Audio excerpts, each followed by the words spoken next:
Come on.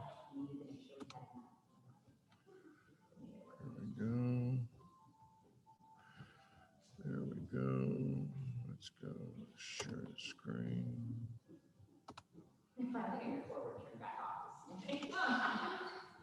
But I forwarded you messages that I had not responded to. Everything that I did take care of, I just really didn't send anything to touch it yet. But there were a couple people I talked to in Calgary last week. Okay.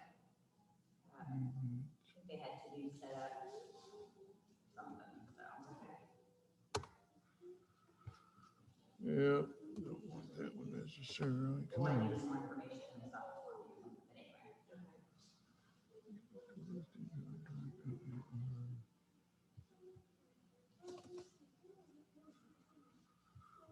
Okay, let's see if we can go. The only thing you need to go and look is just on your calendar if there are invitations to anything. I did go ahead and do the invitations. Okay. Kind of forgot that they were being forwarded to me, and I was like, oh, getting invitations to my event, and I just swiped them, and I'm like, I created them, but they should be on your calendar for you to accept and sign to me. Yeah. It took me a minute to figure that out, and then I was getting messages from Boomtown people, and I was like, I remember talking to them. Right, yeah. And I was like, that's right, remember her. Yeah, I was talking to one last night, and Oh, come on, man.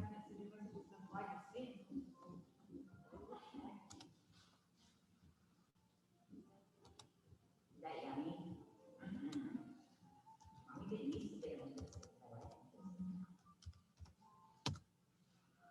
You like what? My bagel's toasted now. Oh. I never used to get them toasted. I was just accustomed to eating them cold out of my dorm room, I guess, and you just grow accustomed to it. Have time for that one. Started eating bagels. Well, this is interesting. Yeah, this is cream cheese.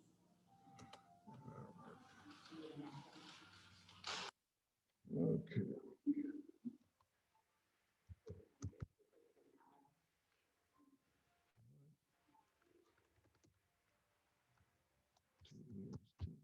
Cracking up last night, we had the regional award Yeah. ceremony. They were talking about like all the staff, and they talked about how many offers were written. And I'm like, are they including all 7,000 test contracts that we were to? Because that's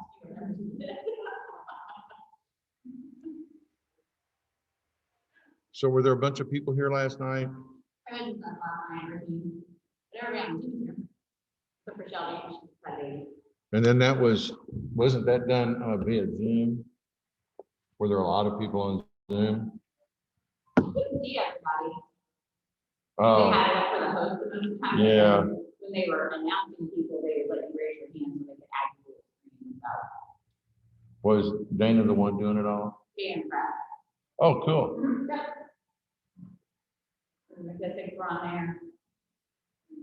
And then not any, there's no entertainment, it was just all basically like, I mean, it was entertaining, I guess. They had Yeah. one speaker, but otherwise they're just reading the list of winners. Okay. Yeah, we ate my food, had some beer, so.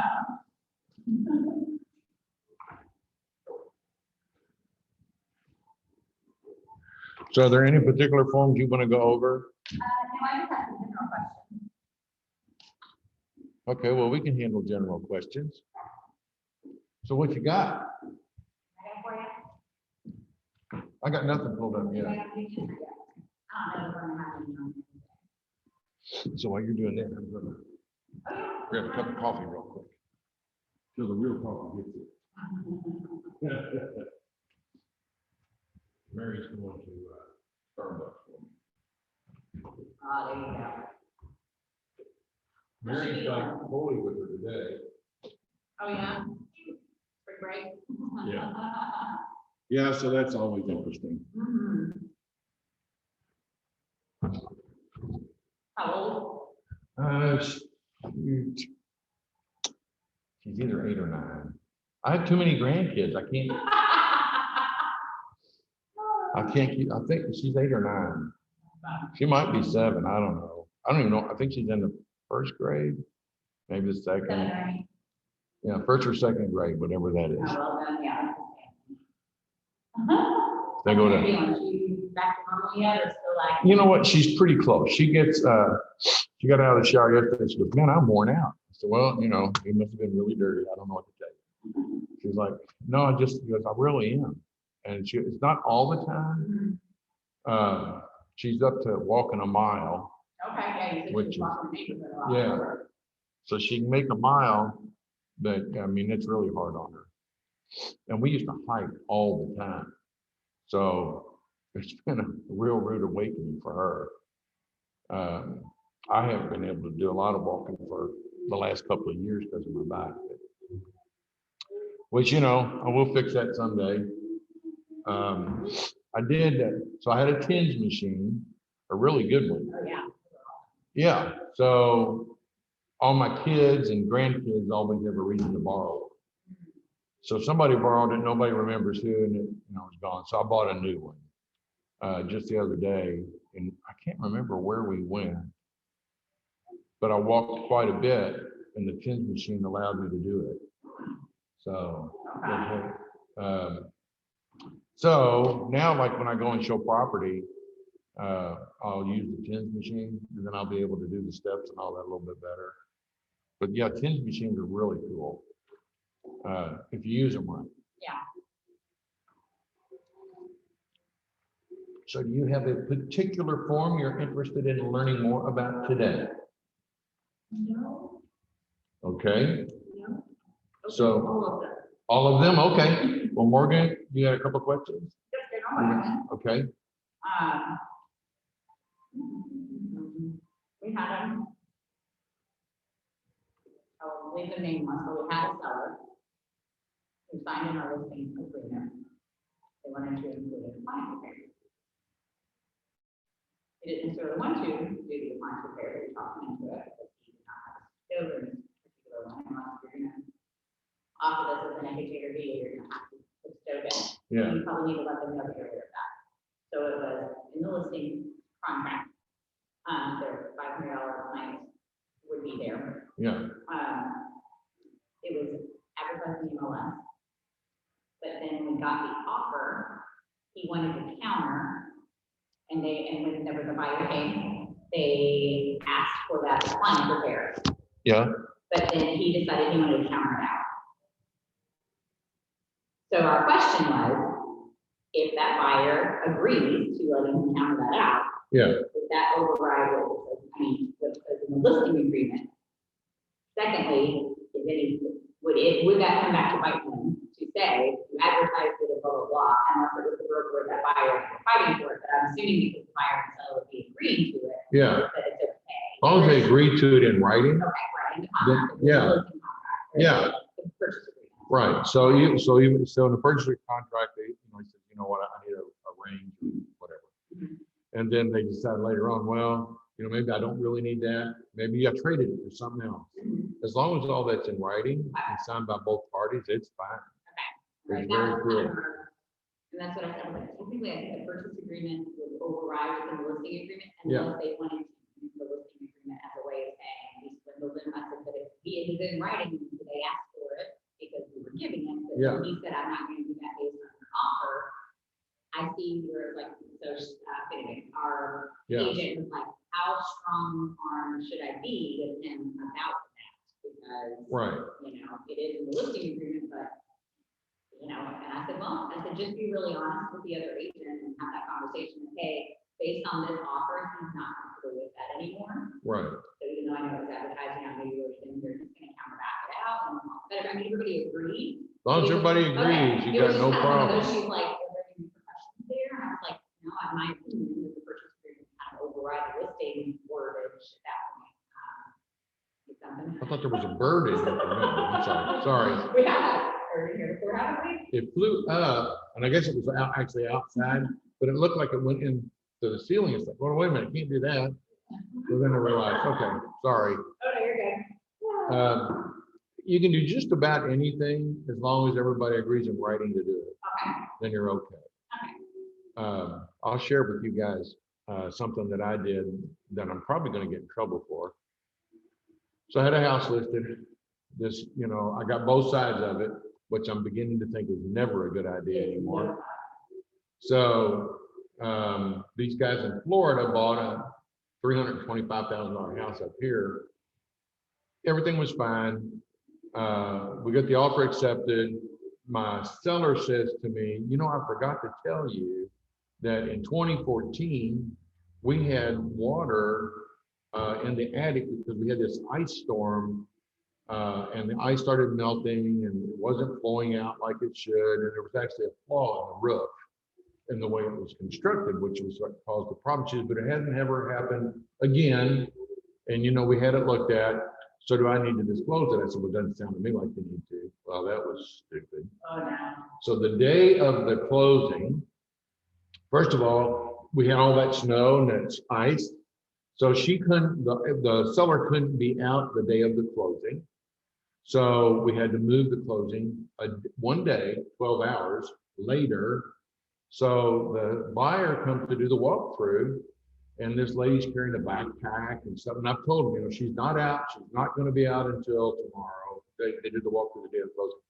So they said, what is she still doing here? I said, well, I told you, she's not out. She's not going to be out until tomorrow. Oh, we thought you just meant furniture. Okay, so I wasn't clear enough, apparently. And this guy, by the way, is an agent in Florida.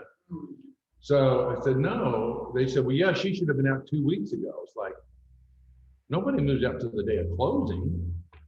So anyway, that became very contentious. I mean, very. So I told him, I said, look, my solution is if you don't want to close today because you don't have access today, then we don't have to. We can close tomorrow. No, we're going to close today. Okay. So, and we want $1,000 for our trouble. I said, well, you can't do that. It's not in the contract. But we can give you $125, which is what we agreed to. So we go through that. We get ready to leave, and there's water in the garage coming down the wall. So they go, well, what is this? It's just a little bit. And she said, well, that must be where, like I told Bob about the, so holy cow, man. So then all of a sudden I'm a liar and a thief and a cheat and I'm trying to swindle them. I'm not joking. It was crazy. So I said to him, look, we don't have to close. You tell me what you want to do. Oh, no, we're going to close. Okay. So we closed. His daughter, then after the closing, calls me and demands that I come over there immediately. And that was her. I demand that you get over here right now so that we can fix this problem. Okay, first of all, you can't demand anything of me. So I said, but I mean, I'll come over, I want to fix this. So it happened while the seller still owned the house, right? The damage. Right. So the seller says, well, Bob, I mean, I'll take care of it. It's not a problem. Well, yeah. So the daughter, when I get over there, man, she is mean and nasty. I mean, in the worst way. So I said, look, I'm trying to fix this. I'm trying to make it right. The seller wants to make it right. Well, you couldn't prove that by me. I said, if you just give us some time, we'll fix this. This just happened. Right. So anyway, that turned into, now we've got attorneys involved. And they're going to file a complaint against me, as they should, because I didn't tell them. I just, I made the bad assumption that, well, that was 2014. Hell, it's not going to happen again. Don't you know? So, and I'm sweating this one out. So they both got attorneys, and they're fighting over to what degree is the seller going to pay for what they want to do, because they want more now than just the repair. So it's gotten really, really crazy. That's nuts. I hate that for you. But how we always say, it was my own fault, how we always say, disclose, disclose, disclose. Right. That I let that one thing go, and it's turned into a huge fight and a mess. They're fighting over, she left her phone in the house. It's got an answering machine on it. They won't let her have it because the microwave that she left behind, the plate, how they have those So the plate was missing. Yeah, so the plate's still missing. It was missing when they did the inspection. It was missing when they did the walkthrough, and nothing was said. So they want the plate, and then they'll give her the phone. She loaned them a shovel that day to move ice and stuff like that around, and they kept it, and they won't give it back until all this is, so it's turned into a huge mess. And instead of it being a few $1,000s, we're gonna be about 10 grand. So it really is. So the point is, don't ever not disclose something. Never, even if it's never gonna happen again. So I'm sitting here thinking, well, how am I going to defend myself? And I mean, my only defense is, it happened this one time. She was told it could happen again, but it happened in 2014. I didn't tell the buyer, so I'm at fault. But what should I tell the buyer, that there could be a tornado too? Should I tell the buyer? Right. Should I tell the buyer that a tree could fall on the house because it could happen? So, and that's how I looked at it. It was so remote that it could happen. I just let it go. But then it did happen. The very dang day of the closing. I know. So now I'm sweating that one really until it's settled. He's already called the board. This guy that was a realtor.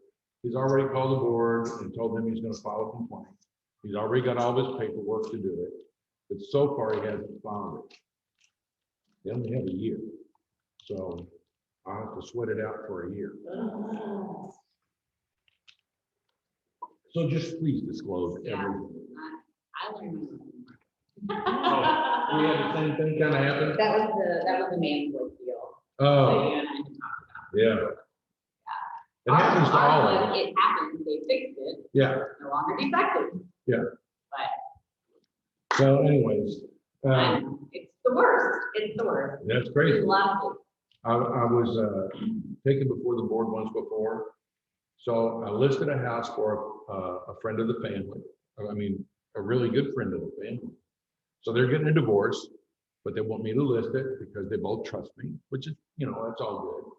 So then they start fighting with each other. So the husband moves out of the house. The wife stays in the house. The husband wants me to help him prove that she's not doing what she should do. So one day he calls me and he says, she left the house unlocked.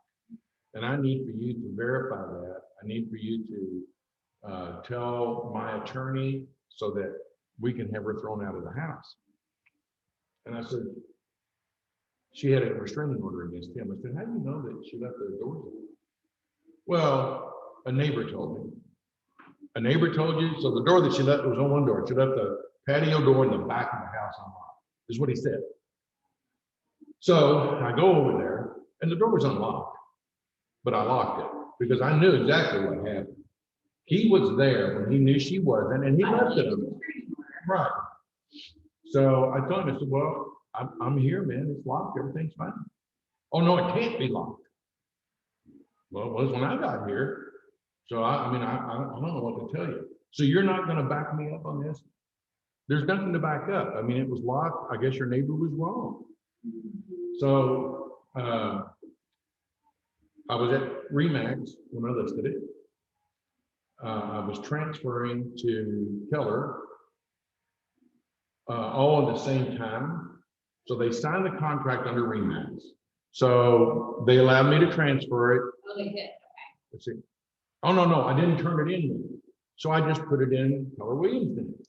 And with the idea that, it's friend of the family, they're not going to care. In fact, I said something. No, man, we don't care. We're listing it with you. Okay.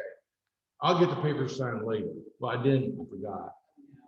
So to get back at me, he filed a complaint with the state that I had illegally represented the house as a Keller Williams listing when in fact it wasn't. He was right because I hadn't gotten the paperwork signed. So they took me before the board, and I told him, I said, plus he said I was on his ex-wife's side, and he just made up a whole bunch of stuff. So before the board, I said, look, man, there is no question that I screwed up, because here's the evidence right here, where I never did it. I meant to do it, but I didn't do it. I did that wrong. So these other allegations that he's made, he just made that stuff up. So I got letter of reprimand in my file and a $750 fine. Plus I had to pay, I think it was $350 for the hearing. So it cost me, a little over $1,000 and a letter of reprimand, which stays in your file for 3 years. So if you get another one, then it gets really bad. So thankfully, it's been at least 3 years, because I got another one coming probably. So, and that was just all being, just being stupid, thinking that, all these guys, I've known them for years, not gonna be a problem. He turned into a real thing. Yeah. So the whole point there is you just need to always do your job and never trust that somebody's gonna do the right thing, because 9 times out of 10, they're not going to. Not when he was the money needed, Yeah, so he didn't get anything out of it, right? Except the satisfaction of getting me in trouble. That's all he got out of it. And worse than that, he came to my office one day. This is before he filed. He came to my office one day and said, we got a problem. He started giving me a bunch of crap. I said, you know what, man? I'm going to give you what you really want. What's that? I said, you want to be out of the listing. So I'm going to cancel it right now. Now I'm sitting at Keller Williams. I'm canceling the Keller Williams listing that I actually didn't get. So I canceled it. And then he said, so Linda Neal had scheduled a showing the day that I canceled. Oh gosh. So I called Linda and I said, Linda, look, I've canceled the listing. I let him out of it. So technically it's no longer on the market, but I'm going to do this. I'm going to give you his contact information and you can call him. Tell him that it's no longer listed. Can you show it? She said, okay. She said, I'll pay you. I said, you know what, man? I went so far away from this guy. I don't want anything. Right. You don't want that way. Right. So she got both sides of it. Okay. And then he filed them. But I still made sure that it got shown that day, because I could have just kept my mouth shut. I could have just called Linda and said, you know what? It's no longer listed. Yeah. I even left the lockbox on it for her so that she didn't have to do it. Yeah. So my payment for trying to do the right thing was about $1,150. And so just always do your job the right way and make sure you've always got your paperwork in 100% order. So nobody else is on, right? I have one other general question. Okay. I know this is a big NAR topic that's been out there, seller love letters. Your thoughts and feelings on that? If we have buyers who are, if they're taking multiple offers still right now. Yeah. Your thoughts and feelings on how to. You know what? I need it. The IR put something out and I need to send it to everybody. Okay. I haven't read it yet myself, honestly. I don't believe that there's anything wrong with them.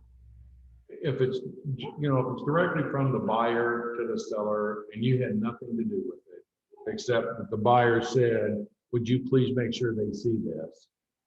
I personally, I don't see how you're going to get in a whole lot of trouble over it. I've actually had a couple of occasions where I did a video.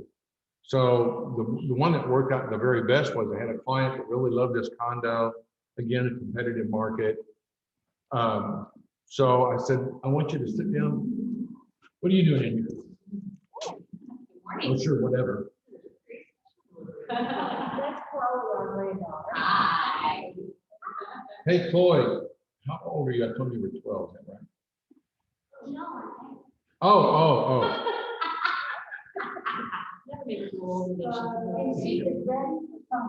Yeah.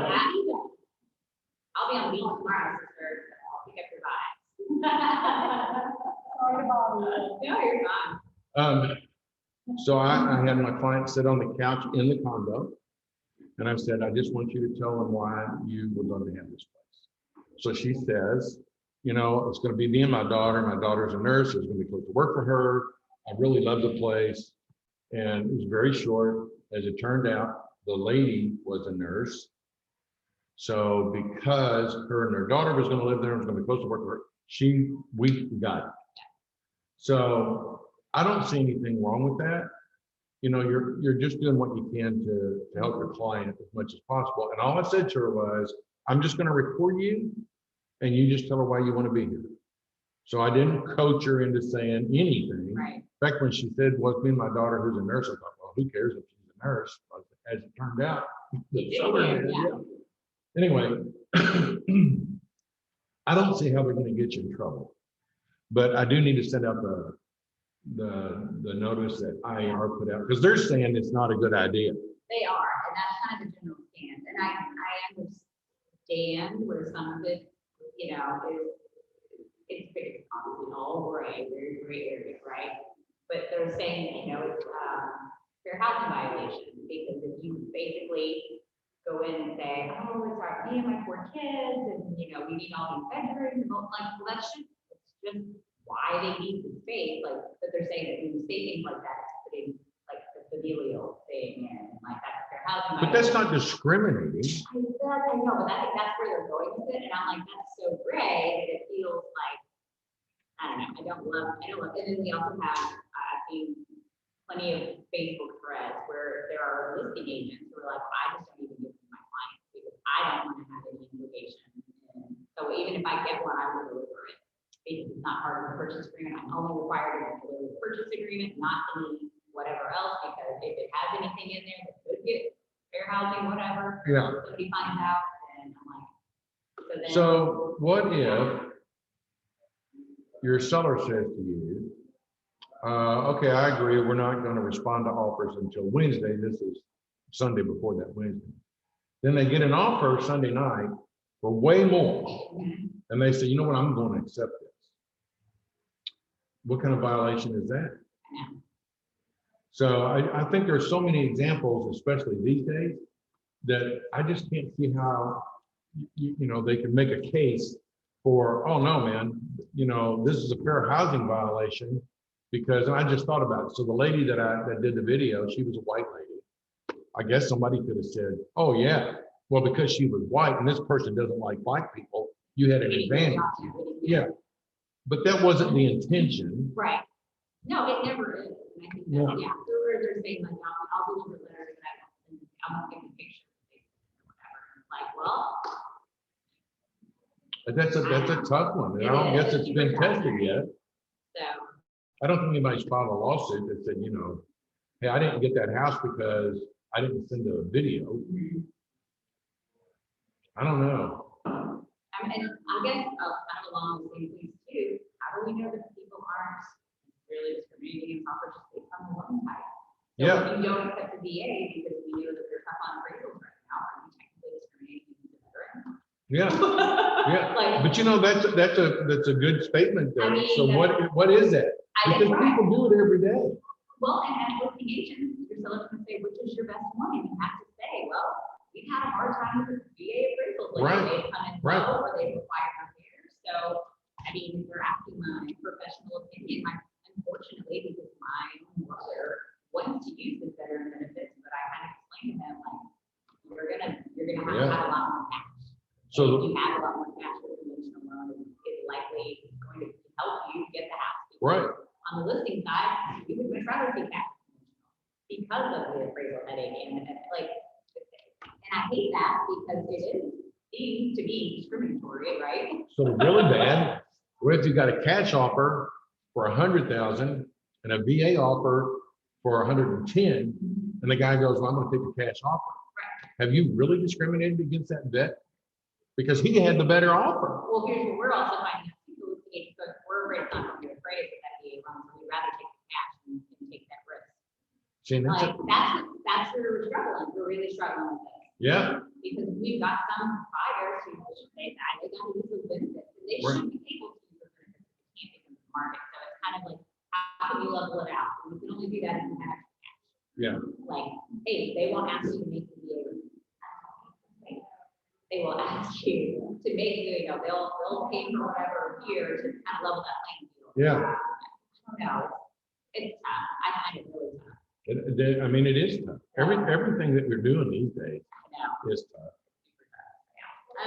Those are my own like specific concern questions. Any clarification?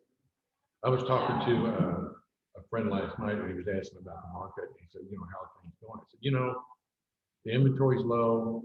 There's like so many buyers out there. I said, so it's made agents. Really, some of them just turned mean because everybody's fighting for their client. Right. And so you end up fighting with each other. I mean, it is. It's exhausted, right? In the same office with the same people all the time, you know. Right. You speak head against the wall, knowing that you're still not gonna get paid. Yeah. So I don't know. I know. So do you want to go over a purchase agreement, a listing contract? I think let's get the purchase, let's do the. Okay. I want to make sure we all get, Oh, yeah. You know, Yeah, no, you're good. equal opportunity I'm to, always happy to wait till last time. I always have. They know that. You don't know that. Yes, baby. oh, that's the lease. Make something out of the lunch box. Leave it in there. You drop on your bagels and you eat belly ball. Bagels are all good in our babies. Okay.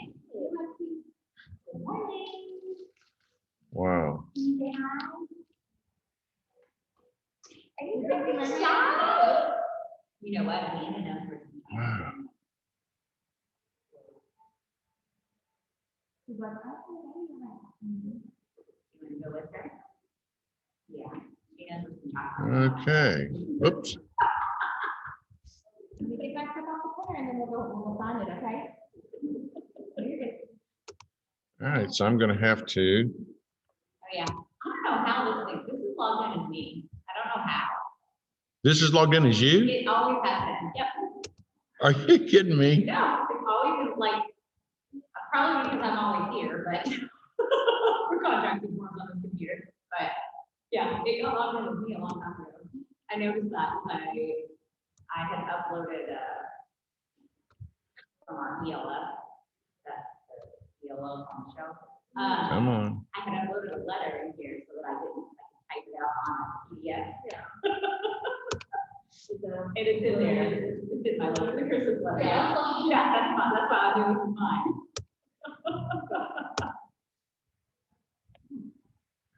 Oh my goodness. I'm just going to hit off. Okay. So have you ever done a listing contract? Okay. So you're going to have some fun here today. Okay. So we'll just go through how you fill it out line by line. Okay. And by the way, on YouTube, there should be already a recording. So, you know, once you're done here, if you go, I don't remember that part, you should be able to go back and get, okay. So obviously Keller Williams goes here in the first line, not the agent, just the company. So the listing contract is not between you and the client, it's between our company and the client. So that's why your name doesn't go there. And then the next thing is, who are you doing it for? So what's their name?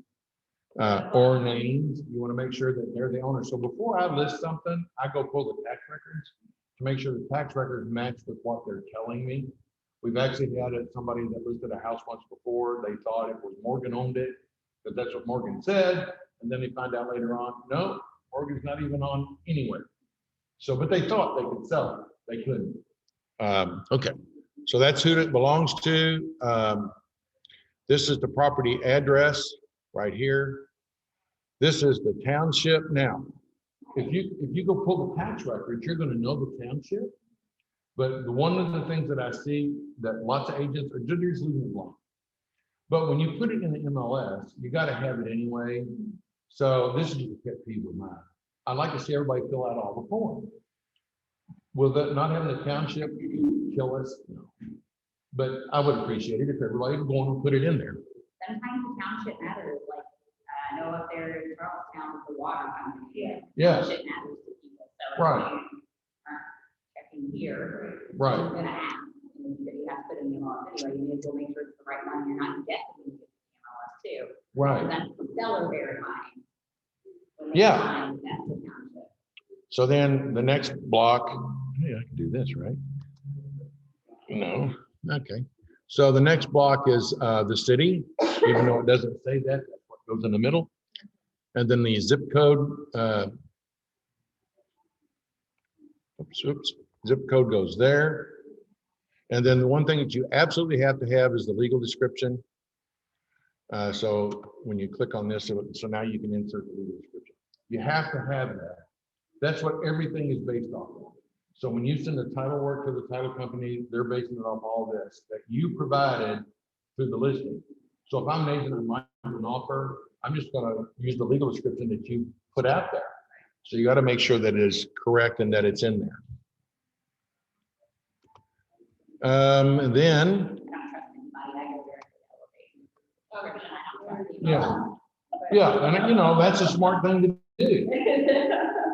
At work. Yeah, no, you're right. This is the beginning date of the contract. And then the next blank is the ending date. So when does the agreement expire? I used to put a year, but now the market's moving so fast, some people just, you know, I've had some people say, I'll do it to you, I'll do it for 90 days. I personally won't do that. It's got to be 6 months or I'm not going to do it. But anyways, and you get to decide, it's your decision.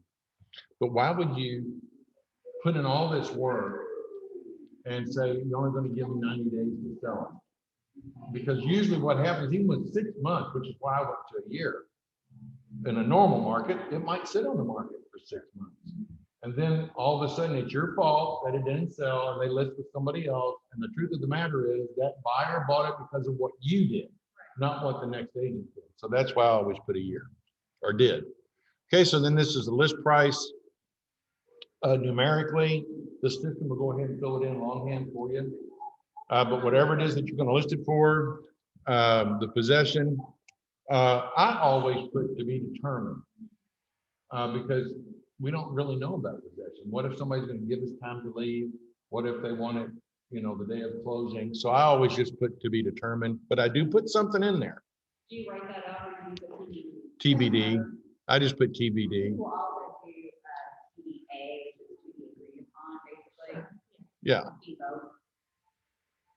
Okay, so these next blocks, so they are or they are not delinquent on any loans, which would constitute a lien on the property.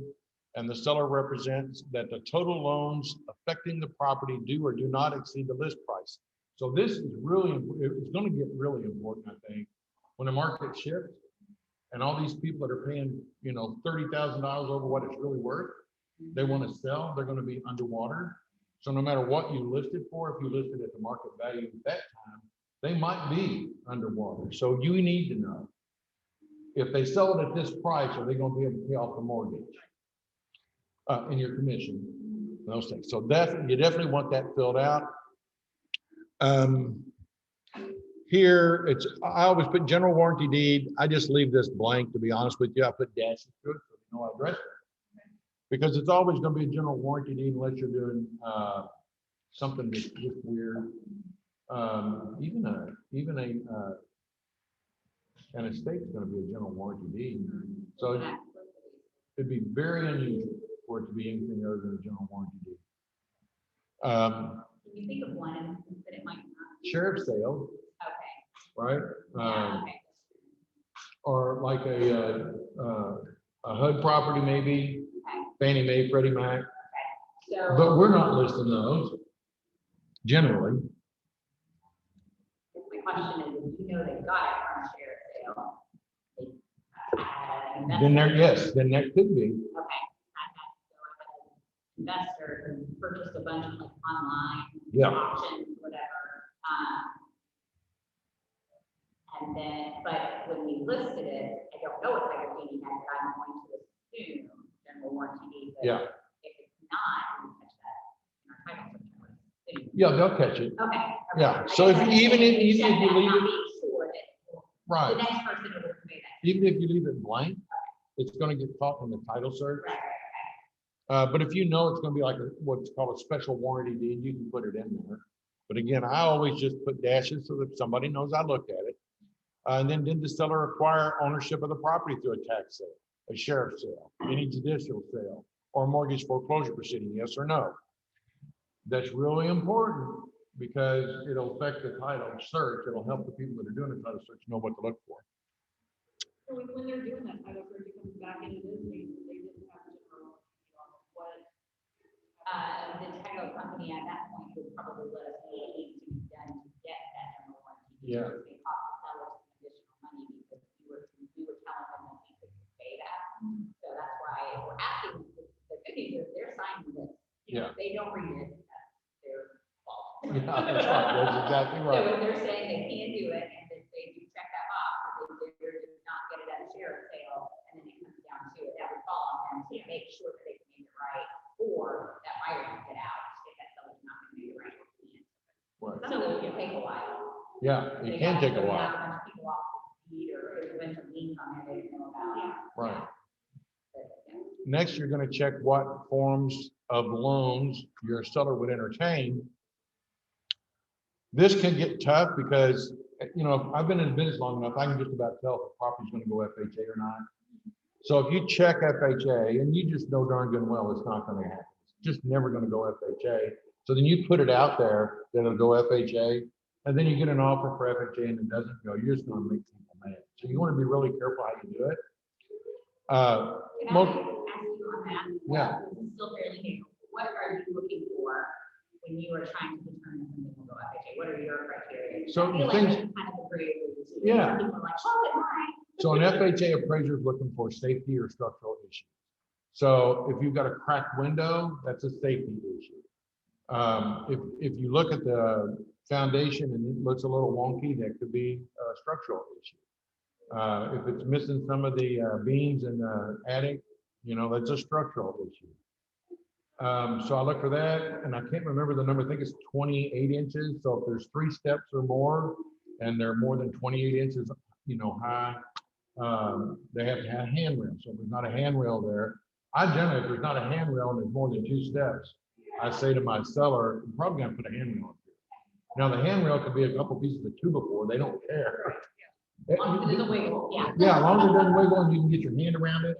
So if you put a 4x4, that's not gonna work. So that's what I look for. The steps primarily, broken glass. I look at the foundation, see if there might be an issue. Yeah, peeling, oh my God, peeling paint. We listed a house for a fellow that was wheelchair bound. He had a little red barn. Thank God it wasn't a full size barn. A little red barn. The house was built before 1978, so it was a barn. It was peeling paint.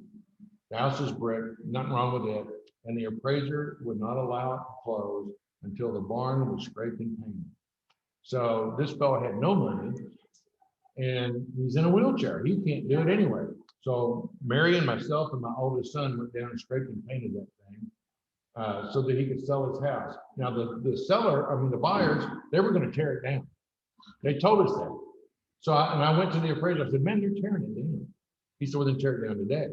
Well, my guy says, what if it doesn't close and the next guy actually wanted it? I don't want to tear it down. So it turned into kind of a lot of fun. And the thing about the peeling paint is if there's paint chips on the ground, you got a problem. So we went down, this is illegal. We went down with a shop vac and vacuumed up all the paint chips that we scraped off before we painted it. There is a procedure that you're supposed to use for if there's lead-based paint. We didn't do that. Right. But we got it done. Nobody said anything.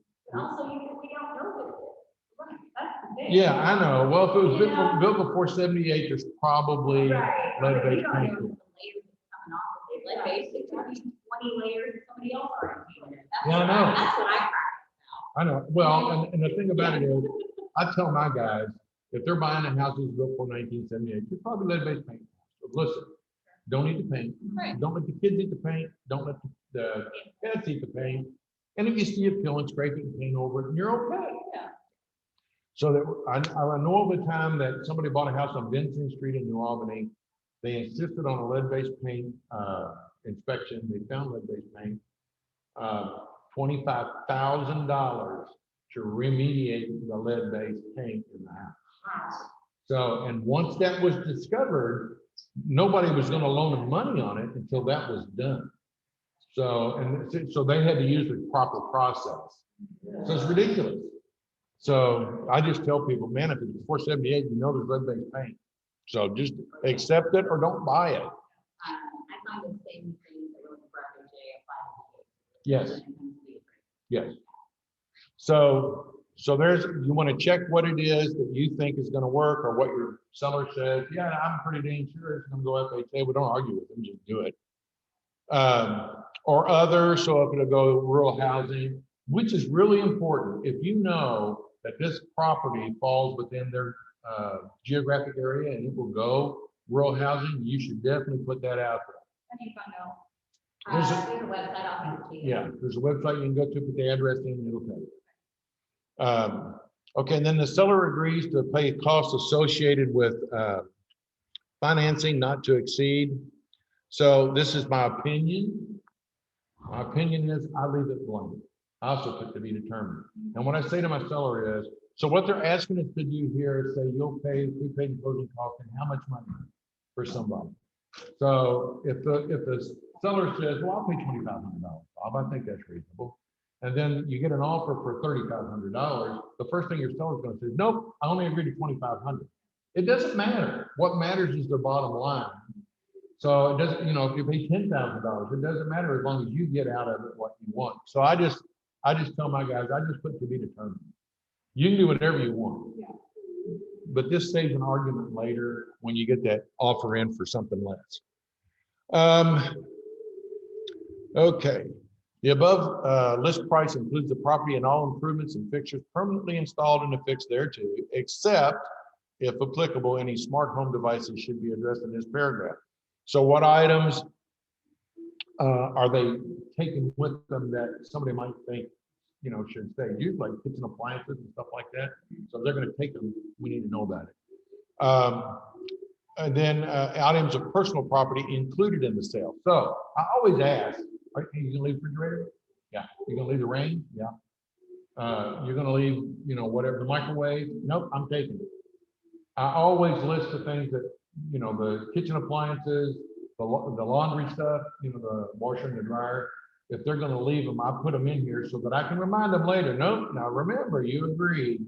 This is what you were going to do.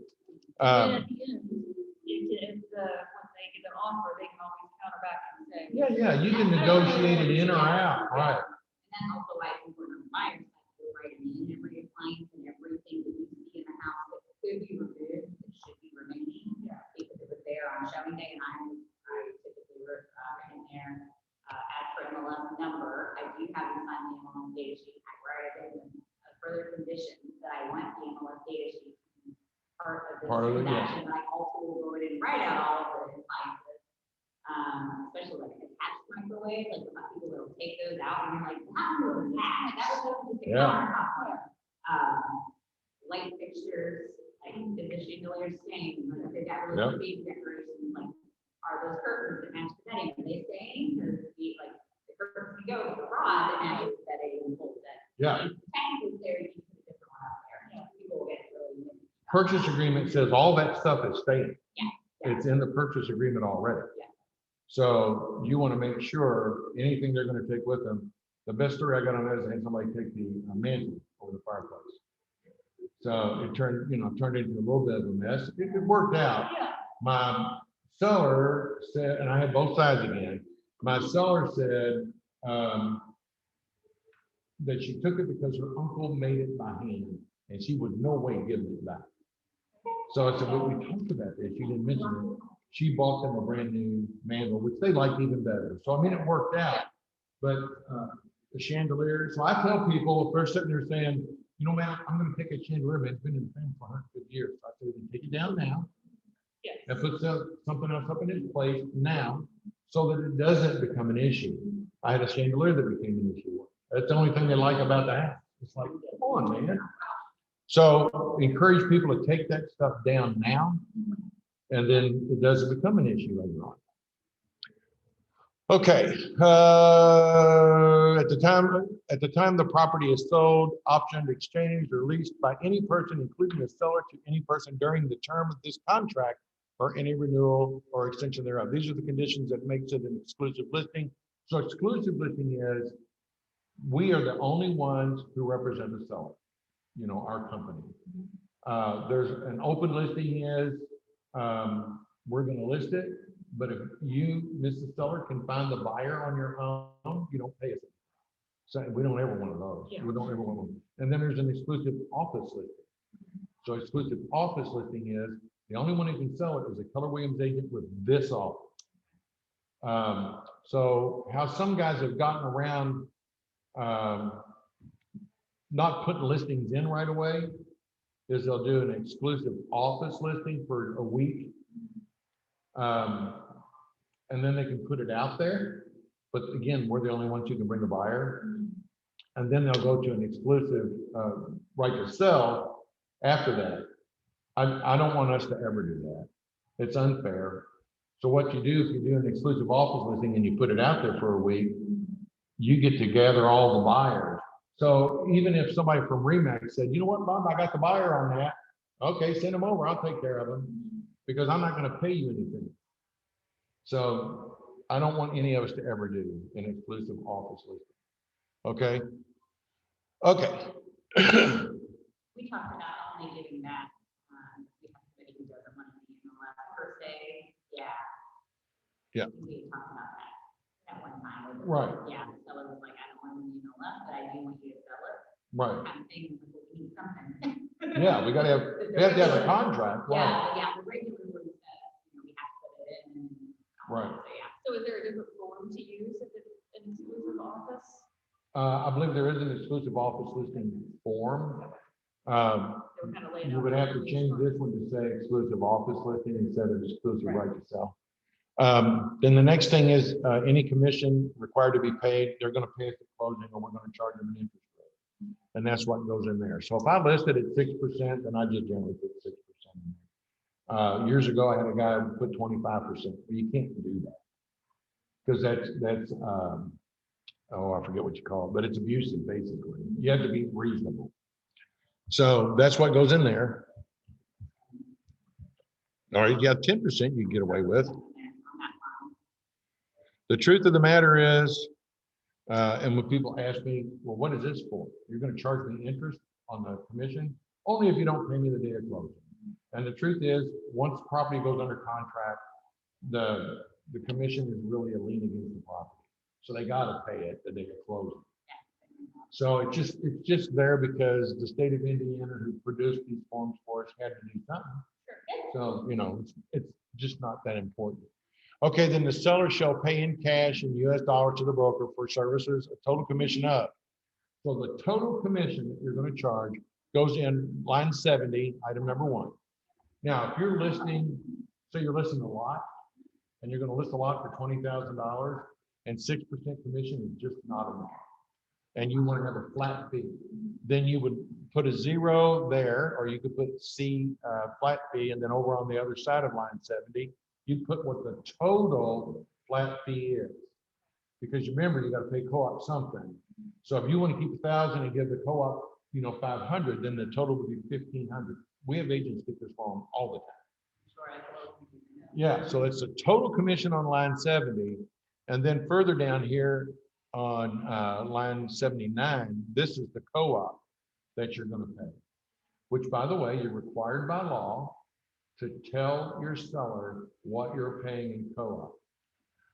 So all this stuff about who is it that there's some big company that's trying to make everybody say what the buyer's commission is. They're doing that to hurt us as a buyer's agent. You already have to tell the selling side what the co-op amount is. So just putting it in there is not enough. You have to verbally say. And then if in the event, line 72, in the event of a purchase option, the seller agrees to compensate the broker for so much. So that's an option to purchase. I generally put the same percentage all the way through. Yeah, that's right. In the event of a lease, the seller agrees to compensate the broker. That can get a little complicated. So if you're going to lease it, if they're going to lease it for 5 years and you want 6% a year, just putting 6% might not cover that completely. So you just got to be careful on that one, what you put. So you could put 6% per year of lease. So to give you an example, Brian Hazley, when he does a commercial listing on the lease, then he gets paid every year. So if they lease it for 5 years, then every year for 5 years, he's going to get that same 10% of the lease. Yeah, that's not how I've always done commercial, but I mean, I guess that's pretty common. It's when most commercial agents do it. We don't just put like lease purchase or lease. Well, this is your agreement, Okay. right? So it's got to be in there. Okay. But the way Brian does it if it's a 5-year lease, he gets that percentage every year. So it's not how I've never done it that way. But by the way, 10% is pretty common on the commercial side. Okay, and then if there's other, whatever that might be, the co-op, and then again, if there's a flat fee, what is the fee that you're on line 79 over on the right? What is it you're going to pay the co-op? Pretty important stuff. Correct me if I'm wrong here, but typically what I will do is we will talk about the commission. I will be going over the next sheet when I talk about the percentage. And show them what I show them total to be, and I usually just say, and then we will split this with a buyer's agent. I don't necessarily say we can work 0.2%, but we pay out 2.8%, but I would say this is the total amount of commission that would come out of your net proceeds. And then I can split that percentage, or I split that with the buyer's agent. I'm still a big percentage per se. Yeah. But So on a net sheet, I actually put on there what we one get side and the other. and what the other side gets. Okay, we have our own together, this is total commission. Yeah. Look a little cleaner, I guess. So I don't put the total commission together because, 6% on a $300,000 listing is a lot of money. Yeah.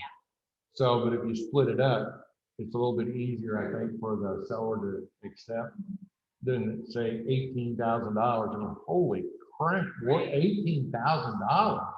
Why would I pay you that much? So I split them up and just say, this is what our company gets.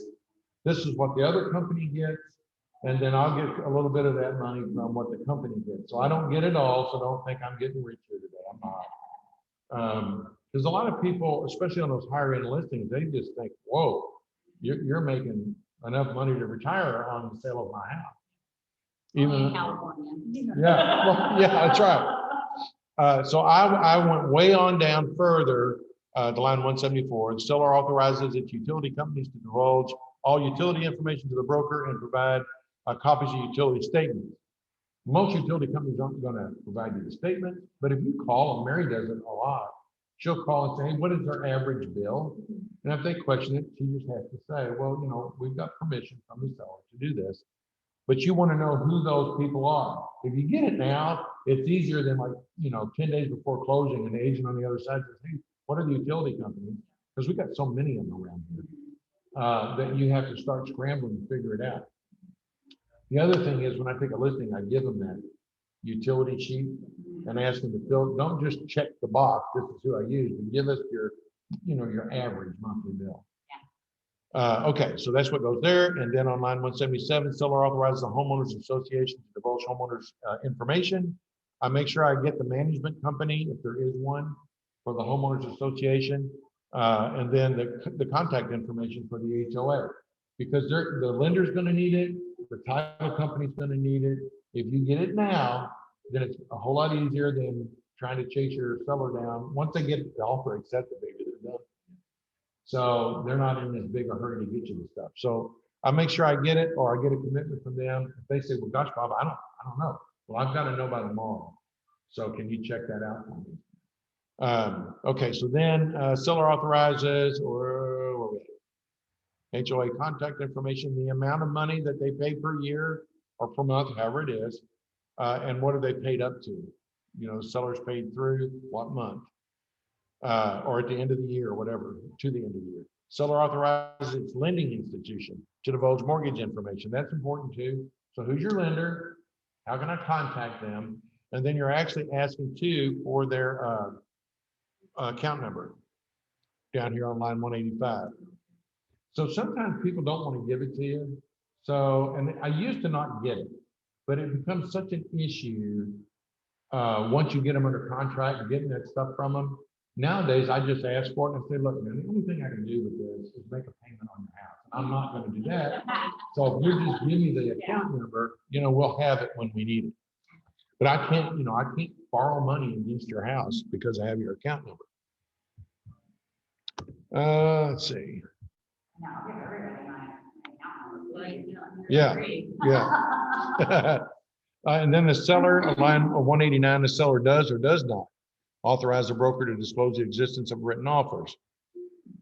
Personal opinion, I would always want permission to disclose to Morgan that I just got an offer from Jim, because Morgan showed it and her client might be interested in it. So I just always say to my clients, I don't know why you wouldn't want me to tell somebody. So, but I'll check does not if that's what you want me to do. But nobody's ever said, don't tell them. In fact, this is something else. If your seller says, well, Bob, not only do I want you to tell Morgan that Jim made an offer, I want you to tell her how much for it. If your seller gives you permission, you can. And because sometimes the seller is saying, because I've had sellers do this, man, I don't want to, jerk around all the time. Just tell Morgan how much the offer is, and if she can beat it, fine. If she can't, leave me alone. So, I think that's a good thing sometimes. Because sometimes, I might get Morgan to offer a lot more. Because Morgan now knows what she's got to beat, right? Yeah. So, yeah, exactly, right. Yeah, exactly. That's right. Okay, and then the seller is or is not offering a limited home warranty. My personal opinion on that, if you read Consumer Reports, they don't ever buy those stupid things because they're not worth it. But I get postcards all the time from people, from the warranty company, where they did this or that for my clients because they had a warranty. America's Preferred is who we're supposed to use. Yeah. Truth is, certainly if they do the home inspection for you, they actually have a better warranty. But I don't know that we can use it. I did overhear a conversation with Dana and somebody, and I remember Dana saying, no, we have an agreement with America's Preferred. Because I told William, I'll see if I can get Dana to sit down with you and see if we can use your warranty, because it's a lot better.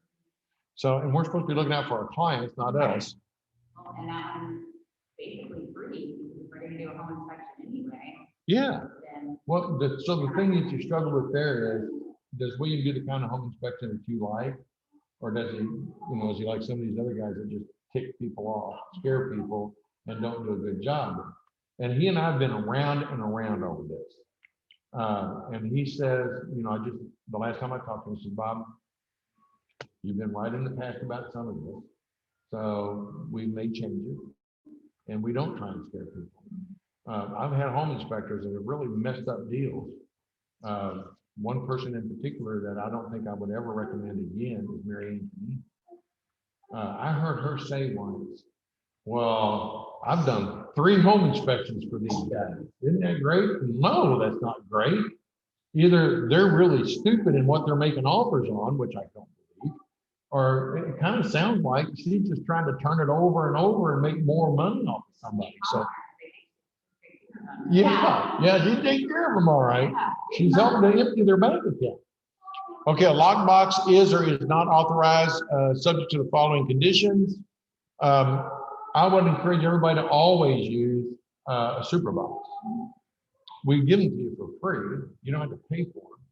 So except in Kentucky, you have to buy your own boxes in Kentucky. we only have one. Yeah. They're $100 a piece.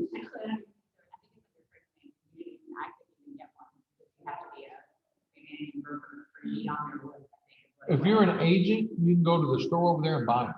Maybe that's what it was. Yeah. I was over there at that time. Okay. They're Yeah, they are. how they make people like, I paid for all this, and they're like, oh, this is not full and all that. Oh. And I'm like, oh, why are your levels free? Yeah, right. They don't understand why. But anyway, They do things a little differently over there. Personally, I have a Kentucky license, so I have 3 lock boxes. Here's the cool part. You pay them $100, and if you're done with them, you want to sell them back, they'll buy them for $50. So that's a pretty good deal, right? yes. And then they're going to turn around and sell it to somebody else for $100. Yeah. Okay, is or is not authorized to, and then this I think is really important. The seller instructs the broker to make reasonable efforts to notify the seller of showing requests.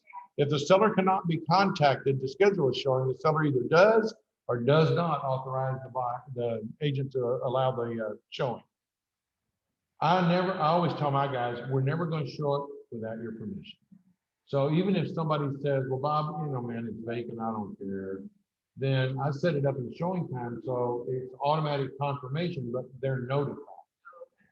So, because you don't want to ever have somebody going in this person's house without their knowledge. Okay, so that's just me. Again, you can do it your way. This is something that I've warned people about, recordings on the property, because so many people have security systems anymore. And a lot of times on showing, you don't know if they're watching you go through the house or not. So I always tell my buyers, let's talk about the house outside, not inside, because, you know, these guys may have a security system and we don't want to give anything away to them. Like, oh my God, I love the house. I paid twice what they're asking. And then when you get the offer, they already know they got you, right? And then I'll tell sellers that, you know, you could get in trouble, could be illegal, federal offense to report people on, you know, without their knowledge. So please, when we have showings, turn that stuff off, just for your own protection. Probably 9 times out of 10, they don't. They just go, yeah, whatever.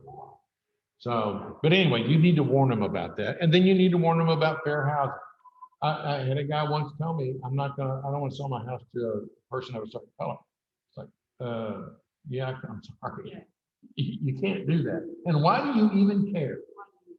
So, yeah. So, and that, it's only happened to me once, but I did talk them into understanding that they shouldn't, because it doesn't matter. So anyway, If he wouldn't have changed his mind, would you? I would not have listed the house. Yeah, if he had said, no way am I going to sell to a person of that color, I would not have listed the house. Because you open yourself up to a whole lot of trouble, potentially. Okay. And then these are just additional provisions. I'm not going to go over these because, I mean, you can read them. Wire fraud is another thing that's really important, more for a buyer than a seller, but sometimes the seller has to wire or has to send money to a closing. Most title companies want you to wire anything anymore. So you want to warn them that they should not wire money to a closing until they have verified that that's the right place to send it. There was a Keller Williams agent years ago who sent the wiring instructions to their client. The client wired the funds to the closing, $80-some thousand. And when they got to the closing, the title company says, well, we need the wire. And the guy says, well, I wired the money, here's my receipt. So the bad guys caught that email before the buyer got it and changed the numbers. And it was like someplace, the funds were wired like somewhere in Africa or something like that. So they couldn't get the money back. So the title company stood good for the money, $80-some thousand. So I always tell people, first of all, don't ever send the wiring instructions yourself. No, well, some title companies say, hey, I'm gonna send the wiring instructions, give them to your client. Don't ever do that. You make the title company send the wiring instructions to the client, however they want to. That's not our deal. But I always say to my clients, before you wire the fund, you need to call the title company and verify the numbers. Because if you don't, and you send it to the wrong place, nobody's going to see it. And it usually scares the hell out of people, on my leg. And but then, you know, they make sure they call. I mean, it can happen. So they quit taking certified funds because bad guys were providing bad checks, even though they were certified. So then they started doing this, thinking they're going to solve the problem, but then the bad guys figured out how to get us up to email and change things up. So there's no way, you can't beat the bad guys. It's hard to do. Yeah. So anyway, you want to make sure that you go over that. I tell people anything that's in bold, you need to read it a couple times because they bold it because it's very, very important. Okay, so then all you're going to do here, any further conditions. So let's say that you're going to list a house and you use a professional photographer and they can't be there for 3 days, but you have to have the listing in within 3 days. So your seller says, well, I don't want it going on the MLS. So the pictures, which that's how I would do it. So if the seller instructs you to not put it in the MLS until the pictures are there, you need to write it in here. Because if you don't write it in there and you say later on, well, the seller told me not to, that doesn't matter. So you just write it in there. Seller does not want the property loaded in the MLS until the pictures are available. And I would say, however, it will be put in the MLS no later than. So that you have a date certain.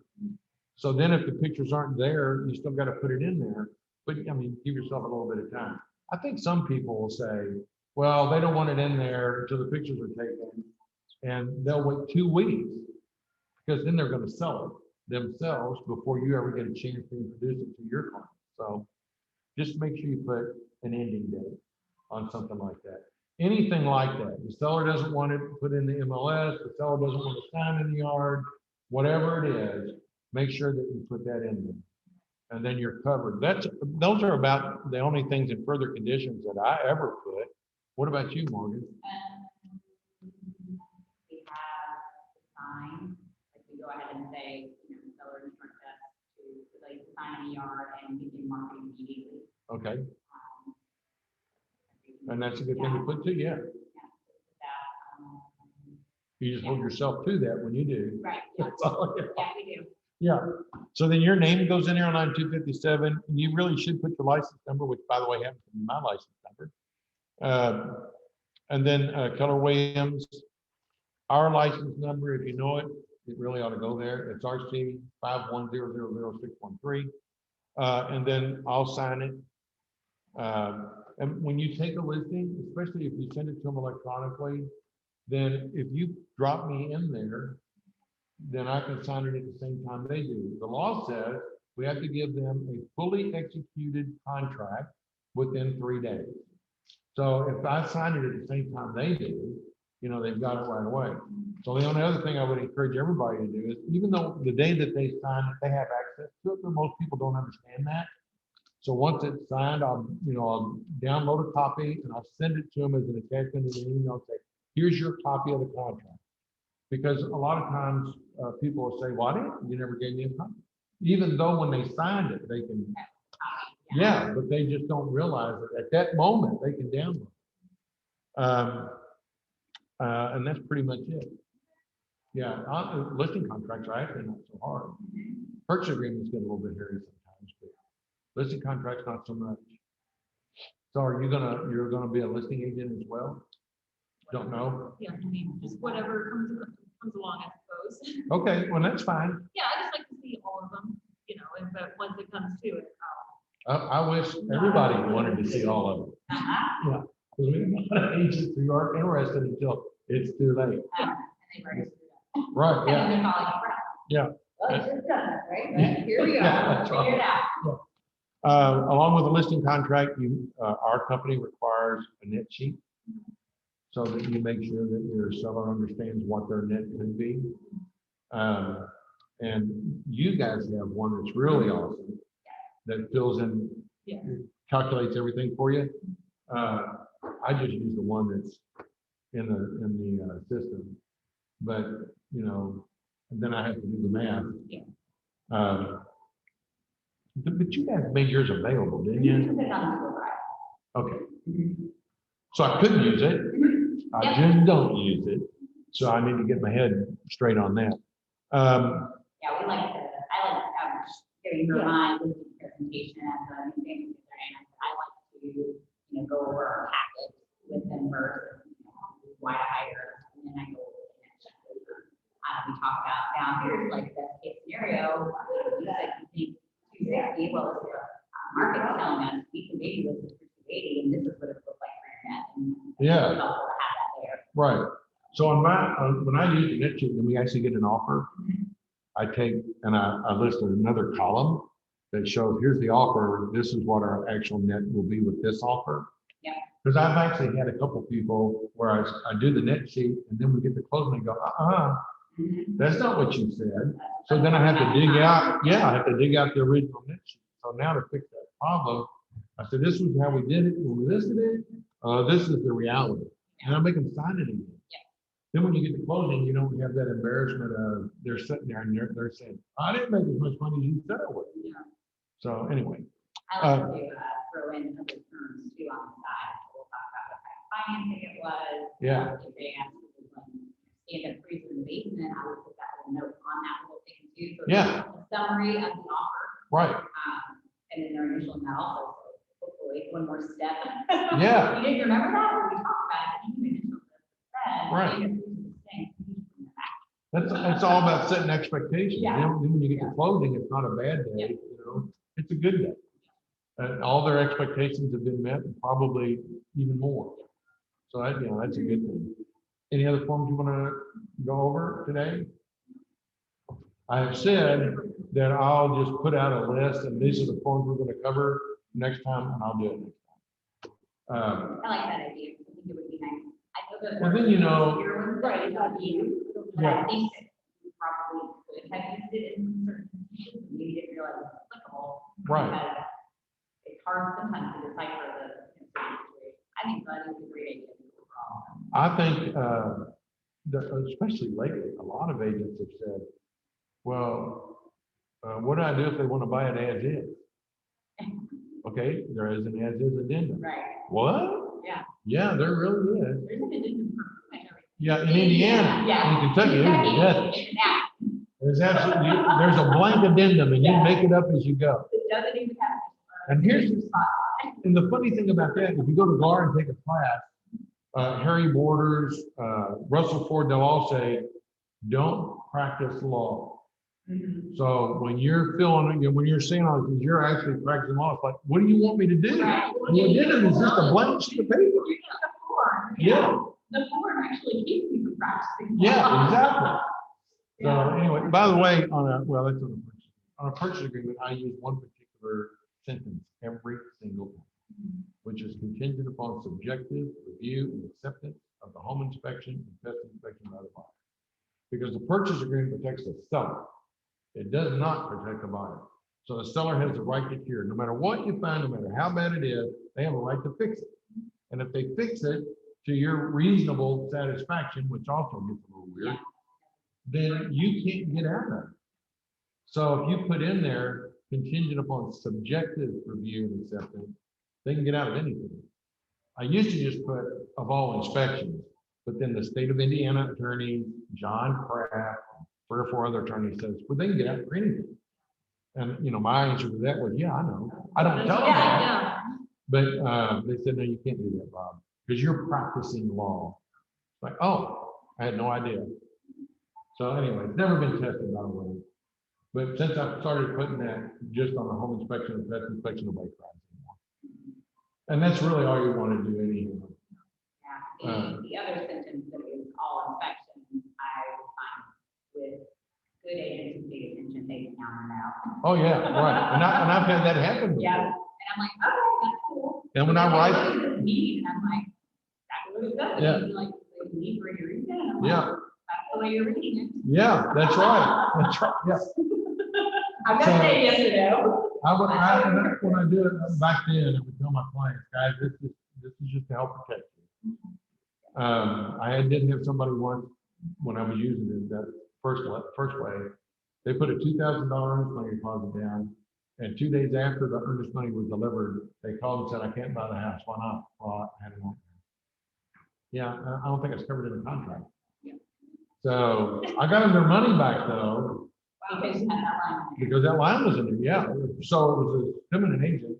So the eminent agent said, there's no way in heck you're getting that money back. Yeah. I said, well, oh, okay. So like a few days later, I get a call from their broker who said, who put that line in there? I said, well, I did. Well, then they can get out for any reason. Our attorney said they can get out for any reason. Why did you do that? I said, well, I represented the buyer and you represented the seller. So I don't know, maybe you should have read it. Yeah. So they were really ticked. And that's what first got John Kraft yelling at me about. You know, you can't do that, Bob. Like, well, yeah, I did. But then Yeah. you're practicing law. right. I think attorneys pull that just to keep you from doing stuff. You know what I mean? Practice law, Yeah, because you do stuff all the time. Are you practicing law if you say you want the refrigerator? Because that's not pre-typed in the contract. Don't give me further conditions, please. Yeah, right. We are allowed legally to fill in any spaces Yeah, on Yeah. a legally binding contract, and that is an open space. yeah, Say what I can and cannot do. Right. Maybe a space, and I do. so yeah, it's, That's my argument. yeah, I just think attorneys, you know, they want to be the ones in charge. Yeah. So What that's do you okay. want? Which, by the way, John Kraft is a really good attorney. Yeah. He and I disagree about several things, about whether, you know, you're practicing law or Yeah. whatever. But he's a very good attorney. Okay, well, if that's it, we're done. Well, think about For today. Well, you're welcome, always. it. Are we going back on? We're going back to the normal schedule, so it's probably going to be next week. Next Friday. Okay. Yeah, definitely. If you have a list of contracts that you would like to offer up to go over, then yeah, because, you know, like I said, I don't know of all the forms and contracts out there to even see, so. Right. Well, if I put a list there and say, these are the ones we're gonna go over, and you go, yeah, I got those, I don't need to, I won't bother Bob that day. You know, or Bob won't bother me that day. Okay, so I'll start doing that. I've been in just like, Dana has kept me busy. Yeah, but that's okay. Trying to shake it up. You know, man, she's doing so good. Yeah, she really is. I'm so glad she's here. Not that I wasn't glad that Craig was here. I'd do anything with Craig, but she's just on it, and it's what she wants. Whereas Craig was, it's what I have to do. Yeah. So, even though he did the best he could to do it. Okay. So, oh yeah. Oh, I think he's way happier. So I think it's okay to say that, yeah. Yeah.